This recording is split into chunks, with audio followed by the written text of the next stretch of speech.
ذی الحجہ اسلامی کیلنڈر کا آخری مہینہ شروع ہو چکا ہے، اور یہ مبارک مہینہ ان مہینوں میں سے ہے کہ جنہیں حرمت والے مہینے کہا گیا ہے۔ 4 مہینے ہیں حرمت والے، تو اس کی خاص فضیلت یہ ہے اس پورے مہینے کی کہ یہ ان 4 مہینوں میں شامل ہے۔ 3 مہینے مسلسل ہیں اور ایک اس میں رجب المرجب ہے۔ 3 جو اکٹھے ہیں وہ ذی قعد ہے، ذی الحجہ ہے یا ذی الحج ہے، اور آگے محرم الحرام ہے۔ یہ 3 مہینے اکٹھے ہیں بخاری شریف کی حدیث کے مطابق، جو قرآن کریم نے اربعۃ حرم فرمایا ہے کہ 12 مہینے ہیں۔ ان عدۃ الشہور عند اللہ 12 شہرا، کہ 12 مہینے ہیں اللہ تعالیٰ رب کے تخلیق کے مطابق، کائنات کی جس انداز میں اس نے تخلیق فرمائی، اور منہا 4 حرم، ان میں سے 4 جو ہیں وہ حرمت والے ہیں۔ حدیث پاک میں حرمت والے مہینوں کا پھر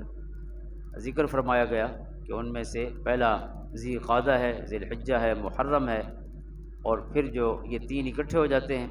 اور رجب المرجب جو ہے وہ الگ سے۔ تو ذی الحجہ جو ہے، جو مہینہ اب شروع ہے، تو یہ ان حرمت والے مہینوں میں سے ہے کہ جن کو شریعت مطہرہ نے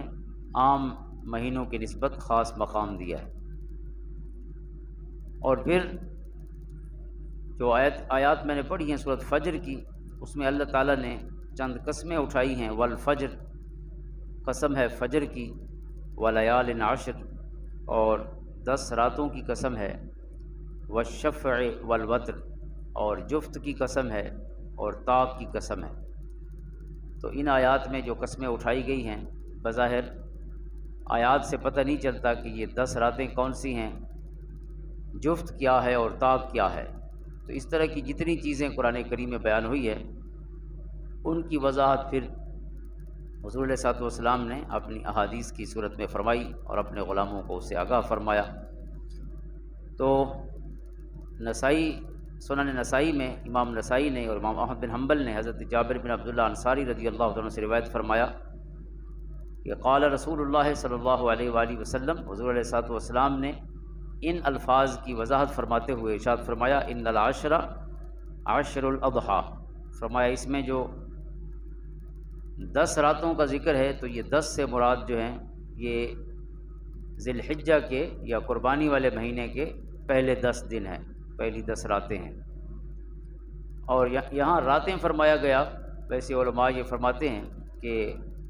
راتوں کے ذکر سے مراد ایام و لیالی، چونکہ ایام کہا جائے یا لیالی کہا جائے تو اس سے مراد دن رات دونوں ہوتے ہیں، لہٰذا 10 راتیں افضل ہیں، مطلب 10 دن اور راتیں افضل ہیں، تو اس لیے 10 راتیں کہا جائے تو مراد یہ 10 دن رات ہیں، اور اگر 10 دن کہا جائے تو اس میں بھی راتیں شامل ہوتی ہیں۔ تو قرآن کریم کے اس حکم میں بھی راتیں اور دن سب شامل ہیں۔ اور پھر فرمایا والوتر، یعنی شفع والوتر یوم والوتر یوم عرفۃ والشفع یوم النحر۔ حضور علیہ السلام نے فرمایا کہ ان 10 دنوں میں جو شفع ہے یعنی جو جفت ہے وہ یوم نحر ہے، اور جو طاق ہے وہ یوم عرفہ ہے۔ یہ حج کا دن 9 ذی الحجہ کا دن ہے، تو وہ طاق ہے۔ تو اللہ تعالیٰ نے جس طاق کی قسم اٹھائی ہے، طاق سے مراد یوم عرفہ ہے، یعنی حج کا دن، جس کو ہم یوم الحج کہتے ہیں، جس دن حج پڑھا جاتا ہے، یوم عرفہ۔ اور جو اس میں جفت ہے، تو جفت سے مراد یوم النحر ہے، 10 ذی الحجہ کا دن، یعنی جس دن قربانی ہوتی ہے۔ حضرت ابراہیم علیہ السلام کی سنت جو ہے اس کو زندہ کیا جاتا ہے، اور حضور علیہ الصلوۃ والسلام کی سنت بھی ہے، ظاہر ہے آپ نے اس سنت کو پورا کیا اللہ کے حکم سے، اور ہم سب جو ہے حضرت ابراہیم علیہ السلام اور حضرت اسماعیل علیہ السلام کی سنت، اور پھر اپنے کریم آقا صلی اللہ علیہ وسلم کی سنت سمجھ کر یہ قربانی کرتے ہیں۔ تو فرمایا یوم نحر کی اللہ نے قسم اٹھائی ہے، لہٰذا یہ مہینہ جو ہے اس میں یہ اس کی عظمت ہے یا اس کی ایک فضیلت ہے کہ اس کی پہلے 10 دنوں اور 10 راتوں کی اللہ نے خصوصاً قسم اٹھائی، اور پھر اس کے 9 تاریخ کی بھی اللہ نے قسم اٹھائی یوم عرفہ کی، اور اس کی 10 تاریخ کی جو قربانی کا دن ہے اس کی بھی قسم اٹھائی گئی۔ علماء کرام نے ایک اور بحث بھی یہاں پہ فرمائی کہ رمضان مبارک کی جو آخری 10 راتیں ہیں وہ بھی فضیلت والی ہیں، اور حضور علیہ الصلوۃ والسلام نے خصوصاً ان کی بھی فضیلت بیان فرمائی، خصوصاً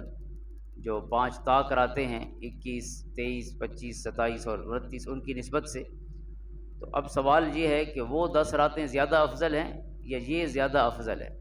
کیونکہ اگر ترتیب نص کی ترتیب سے دیکھا جائے تو ان 10 راتوں کی جو فضیلت ہے وہ تو قرآن سے ثابت ہے، چونکہ قرآن کریم میں ان کی قسم کھائی گئی۔ اور جو آخری 10 راتیں رمضان مبارک کی ہیں، تو رمضان مبارک تو کوئی شک نہیں برکت والا اور اللہ رب العزت کی بارگاہ میں عزت والا مہینہ ہے، کہ قرآن کریم نے اس مہینے کو خصوصاً بیان بھی فرمایا، پھر اللہ نے قرآن کریم کے نزول کے لیے بھی اس مہینہ کو پسند فرمایا، تو اس میں تو کوئی شک نہیں رمضان جو ہے وہ افضل مہینہ ہے، قرآن سے اس کی افضلیت ثابت ہے۔ لیکن آخری جو 10 راتیں ہیں ان کی فضیلت خصوصاً حضور علیہ الصلوۃ والسلام کی احادیث سے ثابت ہے۔ تو علماء نے ان دونوں فضیلتوں کو بیان کر کے جب ان میں تقابل کیا یا ان کو کمپیئر کیا آپس میں کہ ان میں سب سے زیادہ افضل رمضان کی آخری 10 راتیں اور 10 دن ہیں یا ذی الحجہ کے پہلے 10 دن اور 10 راتیں، تو علماء نے جو نتیجہ نکالا وہ یہ ہے کہ اگر راتوں کو دیکھا جائے تو رمضان کی راتیں زیادہ افضل ہیں آخری عشرے، چونکہ ان کی فضیلت ہے رات کی وجہ سے لیلۃ القدر، انا انزلناہ فی لیلۃ القدر، لیلۃ القدر آخری عشرے میں ہے، لہذا ان 10 دنوں کی فضیلت راتوں کی وجہ سے ہے زیادہ، وہ جو راتیں ہیں وہ زیادہ افضل ہیں۔ لیکن یہ جو 10 دن ہیں ذی الحجہ کے، ان کی زیادہ فضیلت دن کی وجہ سے ہے، لہذا ان کی راتیں جو ہیں وہ ان راتوں سے نسبتاً افضلیت میں کم ہیں، وہ زیادہ افضلیت والی ہیں جو رمضان کی آخری 10 راتیں۔ لیکن یہ جو 10 دن ہیں یہ رمضان کے آخری 10 دنوں سے زیادہ فضیلت والے ہیں، یعنی عشرہ ذی الحجہ جو شروع ہے اب، تو اس کی وجہ یہ ہے کہ ان کی فضیلت دنوں کی وجہ سے، رات کے اعمال کم ہیں ان 10 دنوں میں اور دنوں کے زیادہ ہے۔ مثلا یوم ترویہ کو احرام باندھا جاتا ہے اور مینا میں جاتے ہیں حجاج کرام، یوم ترویہ کہتے ہیں 8 ذی الحجہ کو، تو 8 کو احرام باندھ کر مینا میں پہنچتے ہیں، اور پھر اس دن کی 4 نمازیں تقریباً، اور کبھی کبھی تو صبح کی بھی وہاں جا کے پڑھتے ہیں، لیکن عموماً جو ہے اصل سنت جو ہے وہ ظہر کی نماز مینا میں جا کے پڑھنا ہے۔ تو ظہر، پھر عصر، پھر مغرب، عشاء، اور پھر اگلی صبح کی نماز، یہ 5 نمازیں جو ہیں یہ مینا میں پڑھی جاتی ہیں، اور پھر 9 ذی الحجہ شروع ہو جاتا ہے، تو 9 کی صبح نماز پڑھ کے پھر حجاج کرام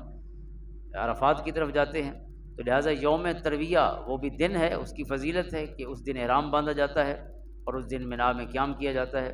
اور دوسرا دن یوم عرفہ ہے، وہ تو بہت ہی فضیلت والا دن ہے، 9 ذی الحجہ جو ہے، کیونکہ وہ یوم الحج ہے، اسی دن اصل حج کا اہم ترین رکن جو ہے وہ اسی دن جو ہے،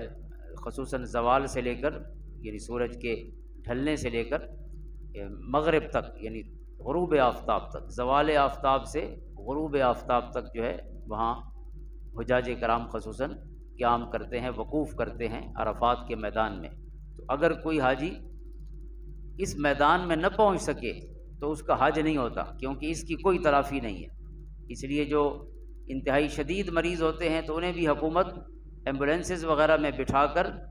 یہ جو میدان ہے اس کا ایک چکر ضرور وہ ایمبولینس سے لگا جاتی ہے، کیونکہ اگر وہ حاجی یہاں پہ نہیں پہنچے گا تو اس کا پورا حج رہ جائے گا۔ باقی جتنے مناسک ہیں ان کی تلافی ہو سکتی ہے، ان کی کوئی قضا ہے، ان کا کوئی طریقہ کار ہو سکتا ہے، لیکن اس کے لیے کوئی اور الٹرنیٹ نہیں ہے۔ وقوف عرفات جو ہے یہ اہم ترین رکن ہے حج کا، تو لہٰذا یہ بھی دن کا وقت ہے یوم عرفہ، اور پھر یوم نحر جو ہے جس دن ہم قربانی کرتے ہیں تو اس کے اپنے فضائل ہیں۔ تو لہٰذا علماء نے فرمایا کہ ان 10 دنوں کی فضیلت خصوصاً دنوں کی وجہ سے ہے، تو لہٰذا یہ 10 دن زیادہ افضل ہیں اور رمضان کی آخری عشرے کی 10 راتیں زیادہ افضل ہیں۔ تو بہرحال کوئی شک نہیں دونوں افضل ہیں، اور دونوں میں اللہ تعالیٰ کی عبادت کرنی چاہیے، اپنے رب کے حضور جھکنا چاہیے، اور خصوصاً جو اس ماہ مبارک کے لیے اور ایک نسبت ہے کہ اس میں بہت سی عبادات اکٹھی ہو گئی ہیں۔ مثلاً جتنے مہینے ہیں 12 مہینوں میں سے اس کے علاوہ جو 11 مہینے ہیں، تو ان 11 مہینوں میں آپ حج نہیں کر سکتے، حج آپ کو اس مہینے میں کرنا پڑے گا۔ تو یہ اس مہینے کی ایک انفرادیت ہے، ڈسٹنکشن ہے کہ اللہ تعالیٰ نے اس مہینے کو حج کے لیے پسند فرمایا، اور صرف حج ہی نہیں، پھر اس میں کئی اور اعمال صالحہ۔ دوسری چیز آپ دیکھیں کہ قربانی کے لیے بھی حجاج کرام تو چلو حج تو مکہ مکرمہ میں ہوتا ہے، لیکن جو باقی مسلمان ہیں تو وہ قربانی کرتے ہیں اس مہینے میں، یوم نحر کو یا اس سے اگلے جو دن ہیں، پھر 3 دن قربانی کے ہیں، 11 12۔ تو یہ جو قربانی ہے یہ بھی اس مہینے کے ساتھ خاص ہے، لہٰذا یہ بھی اس مہینے کی فضیلت ہے کہ اللہ تعالیٰ نے اس عمل کو، قربانی کے عمل کو، کسی اور مہینے میں مشروع نہیں فرمایا، اس میں مشروع فرمایا۔ اسی طرح حج جو فرائض میں سے یا ارکان اسلام میں سے ہے، اس کے لیے بھی اللہ تعالیٰ نے اس مہینے کو پسند فرمایا۔ وَلِلَّهِ عَلَى النَّاسِ حِجُّ الْبَيْتِ مَنِ اسْتَطَاعَ إِلَيْهِ سَبِيلًا۔ تو حج جو ہے وہ بھی اس مہینے میں وہ عبادت ہو سکتی ہے، کسی اور مہینے میں نہیں ہو سکتی۔ اسی طرح قربانی جو ہے وہ بھی اسی مہینے ذی الحجہ کے ساتھ خاص ہے، کسی اور مہینے میں نہیں ہو سکتی۔ اور باقی جتنی عبادات ہیں، نماز جو ہے ظاہر ہے وہ تو تمام مہینوں میں پڑھی جاتی ہے، لہٰذا اس مہینے میں بھی پڑھی جاتی ہے۔ اسی طرح صدقہ و خیرات جو ہے وہ تمام مہینوں میں ہے، لیکن خصوصاً جو قربانی کی صورت میں اللہ تعالیٰ نے ایک مالی عبادت رکھی ہے وہ پھر اس مہینے کے ساتھ خاص ہے۔ اور پھر صیام جو ہیں، روزے جو ہیں، اللہ تعالیٰ نے رمضان مبارک کو مختص فرمایا، لیکن اس مہینے میں بھی 9 ذی الحجہ کو یا ان 9 دن کے روزوں کو بھی حضور علیہ الصلوۃ والسلام نے اس کا خصوصی حکم فرمایا، اور آپ نے خود بھی رکھے ہیں 9 دن کے، اور خصوصاً 9 ذی الحجہ کے۔ اس پر ہم آگے حدیث عرض کرتے ہیں۔ تو یہ یعنی ایک فضیلت ہے اس ماہ مبارک کی کہ بہت سی عبادات جو ہیں اس مہینے میں اکٹھی ہو گئی۔ اور آقا کریم علیہ الصلوۃ والسلام کی بعض ازواج مطہرات سے امام ابو داؤد نے روایت فرمایا 9 ذی الحجہ کے خصوصاً روزے کے حوالے سے، قالت کان رسول اللہ صلی اللہ علیہ وسلم یصوم 9 ذی الحجۃ ویوم عاشوراء و3 ایام من کل شہر۔ حضور علیہ الصلوۃ والسلام کے جو روزوں کے حوالے سے پورے سال کے معمولات تھے فرض روزوں کے علاوہ، اس کو بیان کیا کہ آپ صلی اللہ علیہ وسلم اس مہینے کے 9 کو باقاعدگی سے روزہ رکھتے تھے۔ 9 ذی الحجہ کا روزہ جو ہے حضور باقاعدگی سے رکھتے، اور پھر عاشورہ کا روزہ یعنی محرم الحرام کی 10 تاریخ کا روزہ وہ بھی حضور باقاعدگی سے رکھتے، اور ہر مہینے 3 دن کے روزے، یعنی جن کو ایام بید کہتے ہیں، سفید راتوں والے دن، یعنی جن کی راتیں چاندنی راتیں ہوتی ہیں، 13 14 اور 15، یہ ہر مہینے کی یہ 3 راتیں حضور علیہ الصلوۃ والسلام یہ جو ایام بید کہتے ہیں، چونکہ راتیں یہ چاند والی ہیں تو دنوں کو بھی روشن کہا گیا ہے، حالانکہ اصل روشن تو راتیں ہیں۔ تو بہرحال یہ ان 3 دنوں میں ہر مہینے حضور علیہ الصلوۃ والسلام روزہ رکھتے، اور پھر 10 محرم کو رکھتے اور 9 ذی الحجہ کو رکھتے۔ تو لہٰذا اس مہینے میں یہ روزہ، اور خصوصاً مسلم شریف کی ایک حدیث میں اس دن کے روزے کی آپ نے خصوصی فضیلت عطا فرمائی، ارشاد فرمائی صیام یوم عرفۃ احتسب علی اللہ ان یکفر السنۃ التی قبلہ والسنۃ التی بعدہ۔ حضور نے فرمایا کہ مجھے اپنے رب سے امید ہے کہ جو 9 ذی الحجہ کا روزہ رکھے گا تو اللہ تعالیٰ اس کے پہلے سال کے بھی گناہ معاف کر دے گا اور آنے والے سال کے بھی گناہ معاف کر دے گا، سنۃ التی قبلہ والسنۃ التی بعدہ، پچھلے سال کے بھی اور آنے والے سال کے بھی۔ تو یہ اتنی فضیلت والا ہے کہ اس میں پورے سال کے جو روزے ہیں، پورے سال کے اس ایک روزے کی وجہ سے گناہ معاف ہو جاتے ہیں پورے سال کے، یعنی مکفر ہے، یہ کفارہ بن جاتا ہے، گناہوں کو مٹانے کا ذریعہ بن جاتا ہے۔ اور مسلم شریف کی ایک اور حدیث ہے کہ آقا کریم علیہ الصلوۃ والسلام نے اسی دن کے حوالے سے خصوصاً فرمایا، وقال صلی اللہ علیہ وسلم عن صیام یوم عرفۃ یوم التاسع من ذی الحجہ، کہ آپ نے اسی 9 ذی الحجہ کے روزے کے حوالے سے فرمایا یکفر السنۃ الماضیۃ والباقیۃ۔ اس میں الفاظ مختلف ہیں کہ اللہ تعالیٰ گزرے سال کے بھی گناہ معاف کر دیتا ہے اور آنے والے سال کے گناہ بھی معاف کر دیتا ہے۔ اور دوسری فضیلت اگلی جو اس خصوصاً اس عشرے کی ہے تو وہ حج مبرور ہے۔ اللہ تعالیٰ نے اس کے ایام کو ہی پسند فرمایا اس اہم فریضہ کی ادائیگی کے لیے۔ تو بخاری و مسلم میں ہے کہ آقا کریم علیہ الصلوۃ والسلام سے پوچھا گیا ای الاعمال افضل، سب سے افضل عمل کون سا ہے؟ تو آپ نے فرمایا ایمان باللہ و رسولہ، سب سے افضل عمل اللہ پر اور اس کے رسول صلی اللہ علیہ وسلم پر ایمان لانا ہے۔ ظاہر ہے کوئی ایمان ہی نہ لائے تو باقی تمام اعمال جو ہیں وہ تو ہباء منثورہ ہے، بے معنی ہے۔ جب تک ایمان کا نور سینے میں دل میں موجود رہو تو سب سے افضل عمل حضور نے فرمایا وہ ایمان لانا ہے۔ حالانکہ ایمان جو ہے یہ عمل کوئی نہیں ہے، ایمان تو ایک کیفیت ہے جو انسان کے دل میں ہوتی ہے، یا یہ اقرار ہے، اقرار باللسان و تصدیق بالقلب۔ اور عموماً ہم ایمانیات کو اور اعمال کو الگ الگ دیکھتے ہیں کہ اعمال صالحہ الگ ہیں۔ قرآن کریم نے بھی ایمان کو اور عمل کو الگ بیان کیا، اکثر آیات میں جیسے بیان فرمایا گیا ان الذین آمنوا وعملوا الصالحات، بے شک جو لوگ ایمان لائے اور انہوں نے نیک کام کیے، یعنی نیک کاموں کو الگ بیان کیا گیا اور ایمان کو الگ بیان کیا گیا۔ لیکن یہاں پوچھا جا رہا ہے سب سے افضل عمل کون سا ہے، پوچھنے والا کام پوچھ رہا ہے، حضور اسے ایمان بتا رہے ہیں۔ اور عموماً ہماری تعریف میں ایمانیات جو ہیں وہ عمل صالح کا حصہ نہیں ہوتے، لیکن اگر دیکھا جائے تو ایمان جو ہے وہ ہر عمل صالح کی روح ہے، چونکہ حضور علیہ الصلوۃ والسلام نے فرمایا کہ جس کا ایمان نہیں ہوگا تو اس کا کوئی عمل قیامت کے دن ریوارڈیبل نہیں ہوگا، کسی عمل کی جزا نہیں ملے گی اس کو۔ اللہ تعالیٰ ان کو جزا یا ان کو جو بدلہ ہے نیک کاموں کا کفار کو اسی دنیا میں دے دیتا ہے۔ آخرت کے لیے جو ذخیرہ ہے عمل یا اجر، وہ صرف اس کے لیے ایمان ضروری ہے، ایمان والا ہوگا تو قیامت کے اس کو اجر ملے گا، ورنہ قرآن نے بھی بیان فرمایا وَقَدِمْنَا إِلَىٰ مَا عَمِلُوا مِنْ عَمَلٍ فَجَعَلْنَاهُ هَبَاءً مَنْثُورًا، کہ وہ اپنے دنیا کے نیک عمل اگر لائیں گے ہمارے پاس تو ہم سب کو ہواء منصورہ، ڈسٹ پارٹیکلز، یعنی یہ جو ہوا کے ذرے ہیں، غبار کے ذرے، اس طرح ہم بے وزن کر دیں گے ان کے اعمال کو۔ چونکہ قیامت کے دن اعمال کا وزن ہونا ہے تو بے وزنی کے لیے اللہ نے یہ مبارک تشبیہ فرمائی ہواء منصورہ، جیسے ڈسٹ پارٹیکلز غبار میں ذرے اڑ رہے ہوتے ہیں، جب روشنی آئے تو پتہ چلتا ہے کہ کئی ذرے ہیں جو ہوا میں موجود ہیں، تو یہ بے وزن ہے، اس وجہ سے یہ اڑ رہے ہیں ہوا میں، اگر وزن ہوتا تو کہیں پڑے ہوتے۔ تو اس لیے قیامت کے دن کفار یا مشرکین کے اعمال کا کوئی وزن نہیں ہوگا۔ تو بہرحال ایمان جو ہے ہر عمل کی روح ہے، تو جب ایمان ہوگا تو عمل ہوگا۔ اس لیے حضور علیہ السلام سے پوچھا گیا افضل عمل کون سا ہے، تو آپ نے ایمان کو بیان فرمایا کہ ایمان کو حاصل کر لیں۔ اگر ایمان نہیں ہوگا تو پھر تو عمل زیادہ ہے یا کم ہے کوئی معنی نہیں رکھتا، لیکن ایمان کے ساتھ کم عمل بھی انسان کے لیے اجر کے قابل ہوگا، قیامت کے دن اللہ اس کا اجر عطا فرمائے۔ پھر پوچھنے والے نے پوچھا ثم ماذا یا رسول اللہ صلی اللہ علیہ وسلم، کہ ایمان باللہ و رسول ہی، اس کے بعد کون سا عمل افضل ہے؟ تو آپ نے فرمایا الجہاد فی سبیل اللہ، اللہ کے راستے میں جہاد کرنا۔ اس نے پوچھا ثم ماذا، تو آپ نے فرمایا حج مبرور، وہ حج جو اللہ کی بارگاہ میں مقبول ہو جائے۔ تو مقبول یا مبرور حج، ظاہر ہے اصل حج تو وہی ہے جو اللہ قبول فرما لے۔ ہر عبادت جو ہے وہ قبولیت کے ساتھ ہی جڑی ہے، اگر قبول نہیں ہے تو پھر وہ بے معنی ہے۔ تو حج مبرور کو یہاں افضل ترین اعمال میں شامل کیا گیا، اور اس مہینے کی یہ فضیلت ہے کہ حج مبرور کے لیے اسی کے ایام کو اللہ تعالیٰ نے پسند فرمایا، 8 ذی الحجہ کی صبح سے، اور ویسے آج کل تو چونکہ رش زیادہ ہوتا ہے تو 7 کی شام کو ہی حجاج کرام کو مکہ سے مینا کی طرف لے جاتے ہیں، اور یہ تقریباً یعنی ویسے تو 8، 9، 10، 11 اور 12 یہ 5 دن ہیں جن کو حج کے دن کہا جاتا ہے۔ تو 12 کی شام تک، عصر تک حجاج کرام واپس آ جاتے ہیں، 8 کی صبح جاتے ہیں اور 12 کی شام واپس آتے ہیں۔ لیکن آج کل رش کی وجہ سے 7 کو شام کو لے جاتے ہیں، تو اس حساب سے دیکھیں تو ایک چھٹا دن بھی ساتھ شامل ہو جاتا ہے یا اس کا کچھ حصہ۔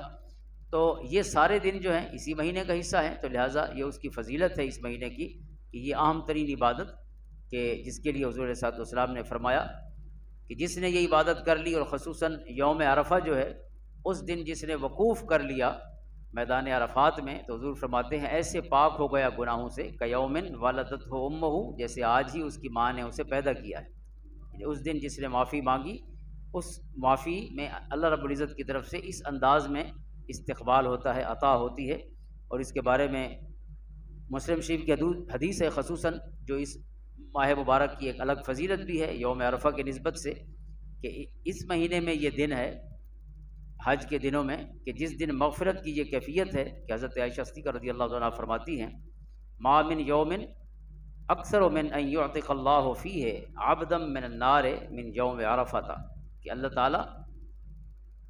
پورے سال کے دنوں میں سے کوئی دن ایسا نہیں کہ جس میں اللہ تعالیٰ اتنے زیادہ بندوں کو دوزخ سے بچاتا ہو اور جنت کا مستحق بناتا ہو جتنا یوم عرفہ کو 9 ذی الحجہ کے دن یہ یوم عرفہ کے دن ہوتا ہے۔ یعنی یہ جو 9 کا دن ہے بہت ہی برکت والا ہے، تو یہ عمومی فضیلت ہے اس کی۔ حجاج کرام تو بخشے ہی جاتے ہیں، لیکن یہ کہیں بھی رہنے والا مومن ہو تو اس کے لیے یہ دن کی فضیلت ہے کہ اللہ تعالیٰ سب سے زیادہ بندوں کو اس دن دوزخ سے آزاد فرماتے ہیں۔ اور پھر اللہ تعالیٰ اس دن اپنے فرشتوں کے سامنے اپنے بندوں کی، خصوصاً حجاج کرام کی مغفرت طلب کرنے پر فرشتوں کے سامنے اللہ تعالیٰ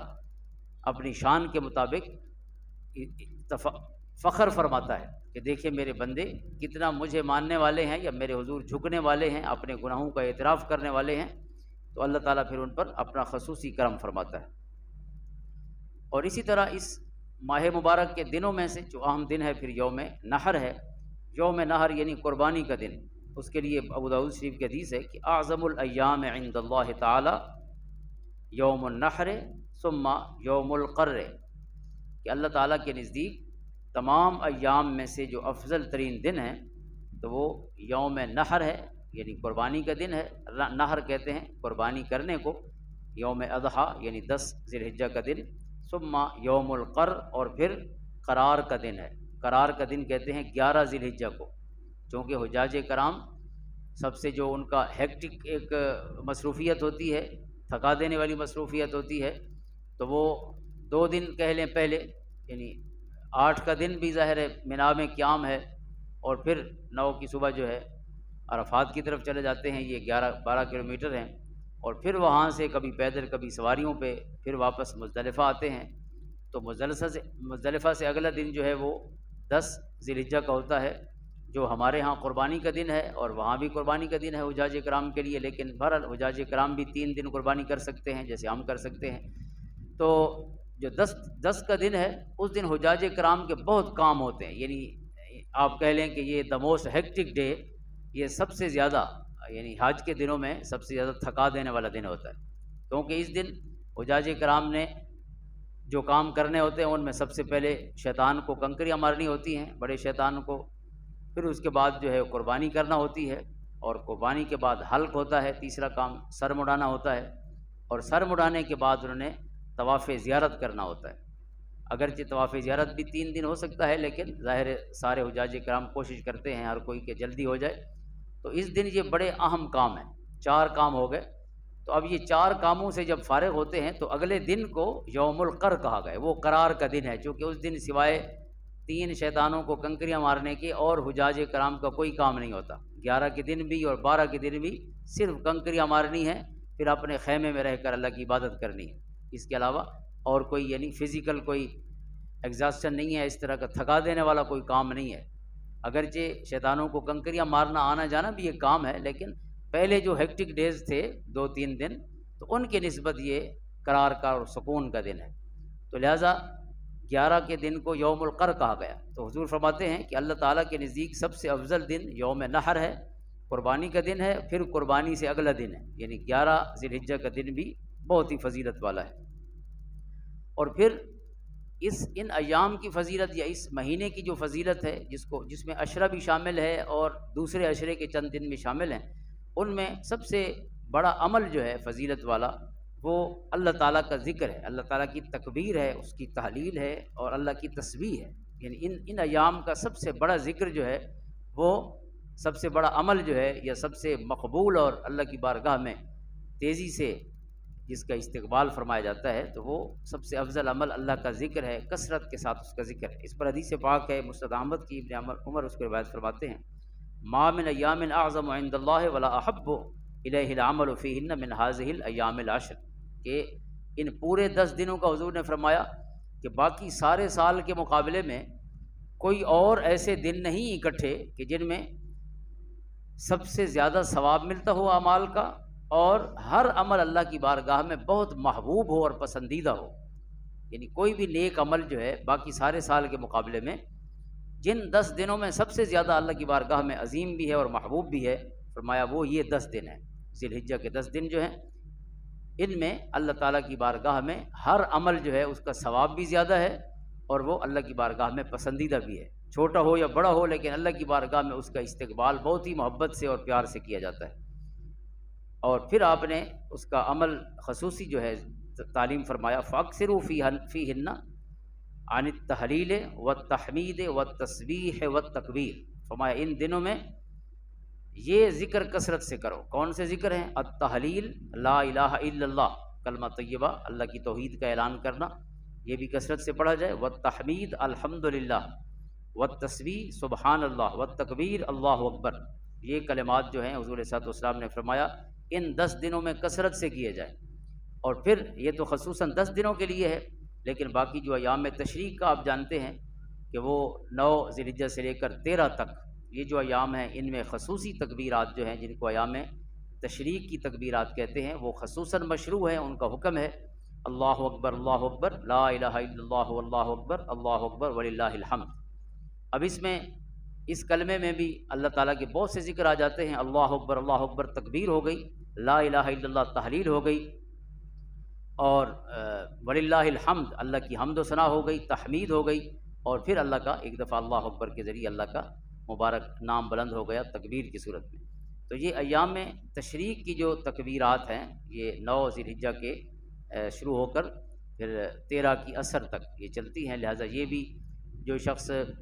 باجماعت نماز پڑھے وہ بھی پڑھے، جو اکیلا نماز پڑھتا ہے وہ بھی پڑھے، اور گھر میں خواتین کو بھی بتانا چاہیے ان 5 دنوں میں وہ بھی پڑھیں، کیونکہ اس پر بہت سی احادیث ہیں جن میں آقا کریم علیہ الصلوۃ والسلام نے اس کی ترغیب دلائی، اور خصوصاً یہ جو عمومی حدیث ہے جس میں تمام ان دنوں میں اللہ تعالیٰ کا مبارک ذکر جو ہے اس کی کثرت کا حکم فرمایا گیا، لہذا اپنے بچوں کو اللہ کے ذکر کی ترغیب دینی چاہیے کہ وہ گھر میں بھی تھوڑا بہت جو ہے اگر عادت ہوگی تو انشاءاللہ پھر وہ پورا سال بھی ان کے ساتھ چلے گی۔ اور ہمارے لیے یا بچوں کے لیے خصوصی یہ ہے کہ ان دنوں میں ہر فرض نماز کے بعد جو ویسے بھی تمام سال میں بھی مستحب ذکر ہے اللہ تعالیٰ کا، سبحان اللہ، الحمدللہ، اللہ اکبر، تو ان دنوں میں وہ ذکر ضرور کرنا چاہیے، یعنی 33 دفعہ سبحان اللہ، 33 دفعہ اللہ الحمدللہ، اور 34 دفعہ اللہ اکبر، یا جتنی دفعہ بھی ہو 100 دفعہ پورا کرنا چاہیے۔ ایک حدیث میں ان میں یہ بھی فرمایا گیا ہے کہ یہ تینوں 33 دفعہ، اور آخری دفعہ چوتھا کلمہ لا الہ الا اللہ وحدہ لا شریک لہ لہ الملک ولہ الحمد وہو علی کل شیء قدیر۔ تو بہرحال یہ اللہ کے ذکر کے دن ہیں، کثرت کے ساتھ اللہ تعالیٰ ہمیں توفیق عطا فرمائے، اپنے ذکر اپنی یاد میں اللہ تعالیٰ ہمارے سینے بھی قبول فرمائے اور ہماری زبانیں بھی قبول فرمائے، اور رب کائنات جو احباب قربانی کر رہے ہیں اللہ تعالیٰ سب کو اخلاص کے ساتھ یہ عبادت ادا کرنے کی توفیق عطا فرمائے، اور جو نہیں کر رہے اللہ تعالیٰ ہمیں توفیق دے کہ ہم اپنے گوشت کو فریج میں محفوظ کرنے کی بجائے ان تک پہنچائیں کہ جو خود قربانی کے قابل نہیں۔ اللہ تعالیٰ ہمارے اعمال قبول فرمائے۔